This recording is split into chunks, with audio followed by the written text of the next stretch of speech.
जे संविधान समितीसमोर भाषण केलं होतं त्यात त्यांनी स्पष्टपणे म्हटलं होतं की जर ही आपल्या भारताची संसद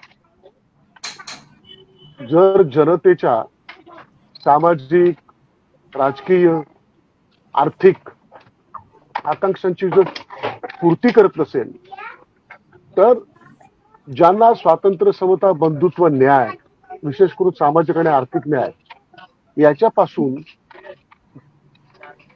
दूर केलेलं आहे, ज्या वेळेला अत्याचारित समूहांची कोंडी होते चारी बाजूनं, त्यावेळेला अशा प्रकारचा निषेध होणं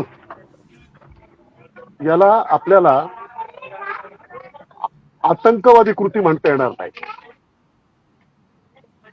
जवळजवळ सर्व संविधानिक संस्थांचं ज्या पद्धतीनं संस्थांचा कोंडमारा आताच्या शासनानं केलेला आहे, अगदी पत्रकारितेमध्ये सुद्धा आपण जर पाहिलं माध्यम, सर्व माध्यम ही लोळी पागळी झालेली आहेत.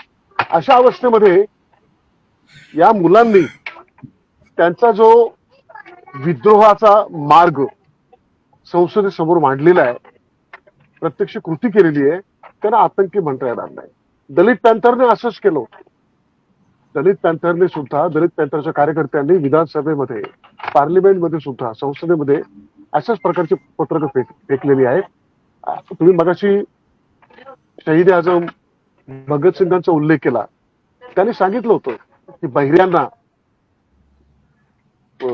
आवाज येण्याच्यासाठी मोठा विस्फोट करावा लागतो. या मुलांनी जे काही केलेलं आहे याच्यापासून विशेष म्हणजे असं की संसदेच्या आतमध्ये जे सगळे महनीय बसलेले आहेत त्यांनी मणिपूरच्या प्रश्नांच्या बद्दल, या देशातल्या वाढत्या बेरोजगारीबद्दल, सगळ्या विस्थापित समाजाबद्दल, शोषित समाजाबद्दल एकूण काय भूमिका घेतलेली सगळं जग बघतंय. या संपूर्ण देशाचं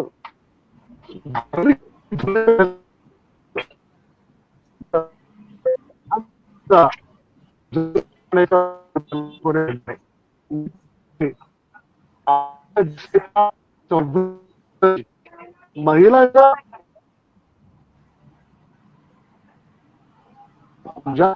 श्यामदादा गायकवाडांचा आवाज तुटक येतोय, त्यांचा आवाज व्यवस्थित येत नाहीये. मी हा मुद्दा त्यावेळेला भवनात हे सगळे ऐकू येतंय का? लोकप्रतिनिधी अशा पद्धतीने मूग घेऊन गप्प बसलेले होते.